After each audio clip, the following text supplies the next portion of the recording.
Billie Eilish O'Connell and Phineas Baird O'Connell. No. What? There they are. Hi, boys. No. We have those moments where you check in and you kind of look at each other and go, holy shit. Yeah. Does that ever happen or no? Happens all the time. Yeah. All the time. All the time. I mean, in the bath a lot. You know what I'm saying? Like, or when I like wake up. When I wake up. When we're in, we don't take baths together. No, no, God, no.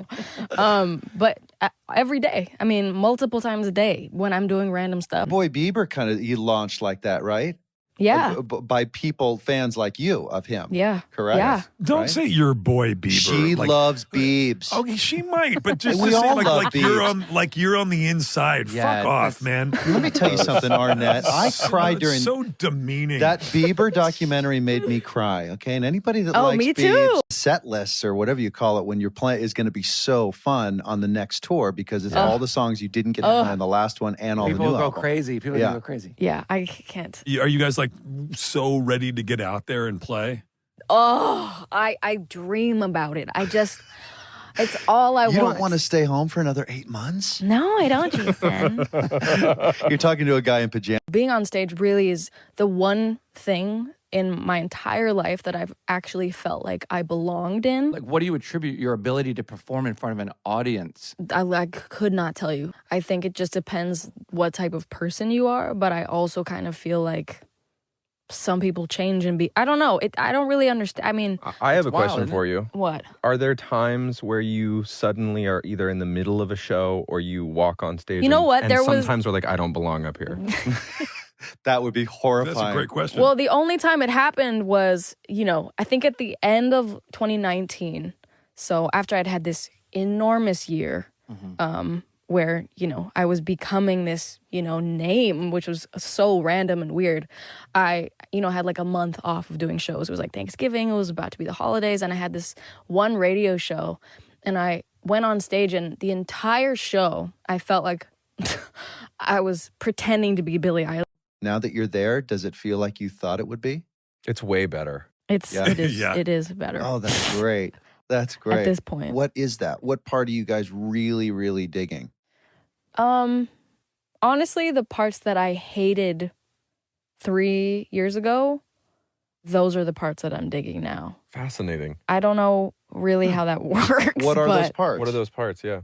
Fame in general, I used to just despise it. I hated everything about it. I hated being recognized. I hated not being able to go out. I hated, not being able to post a place because then people would show up at that place, wherever it was, because they'd just figure out where it was.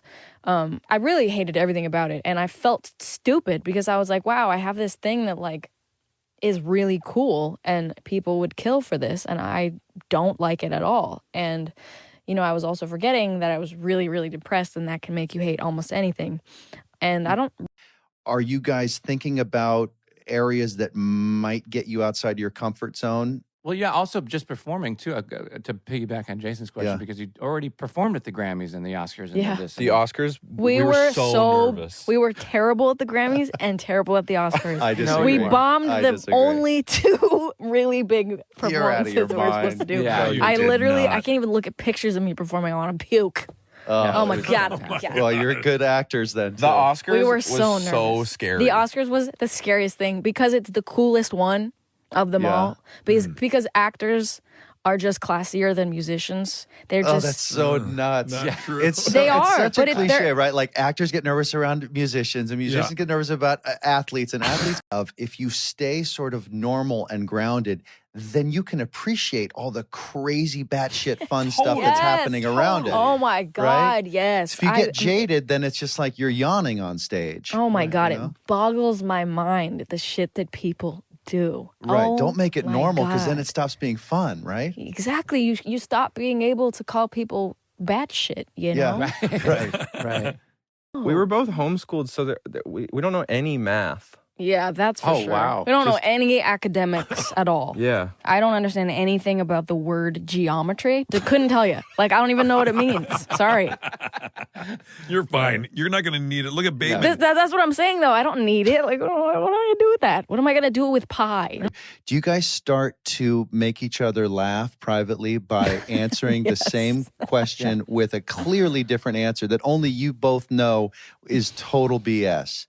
That's really funny. It's bad when we have to do an interview together that's like a real serious one. Sure. It's bad. And the questions are always like, The same. oh my God. You know, one time somebody asked us how we met. Come on. Oy, oy, oy. Come on. That was nuts. That was That's hilarious. bonkers. Of if you stay sort of normal and grounded, then you can appreciate all the crazy batshit fun stuff that's happening around it. Oh my God, right? yes. If you get jaded, then it's just like you're yawning. You ever resent the fact that Finneas could walk down the street? You guys are both doing this thing. You're pulling equal weight, equal time, equal creative input, but Finneas gets the anonymity and he gets to walk down the street and live his life normally. I did. I was jealous for a while, but now I'm like, I'm good. Like now I feel, because now I'm confident in my life and I'm very happy with where it is, and I would not take it back or change anything really, even though there were a couple years that were really hard, because I just think my life is at a place that I'm so grateful for and very aware of how amazing it is, and I really enjoy it. You know, before COVID and I was doing all these arena tours and stuff, it was just pure joy. Like, how do you compartmentalize? How do you switch between the two? I mean, it's really weird because, you know, I have a job that basically a lot of it is just people complimenting me up my ass. You know what I mean? Where, you know. I know how it is. I know. Oh, what a bird. No, but what I mean is that I have a job and a career that is like constantly, you know, people saying I'm great or whatever. And it's really hard to not let that make you go, wow, I really am great. And then be horrible forever and just be completely self-righteous and, you know, whatever. Because constantly it's just people putting you on this pedestal that no person should be on, really. But then, you know, there's the other side of completely the opposite of that, of people just, you know, hate your guts. But I've just been replaying the unreleased songs we have because I really like them. Yeah. And I'm very happy with them, and they're When good. do those change from to released? When the album comes out. Well, at when's some point. that, Billy? I can't tell anyone. Come on, make I can't news. tell you. You guys have been super generous Jason. with your time. No, Will, that's the end of it.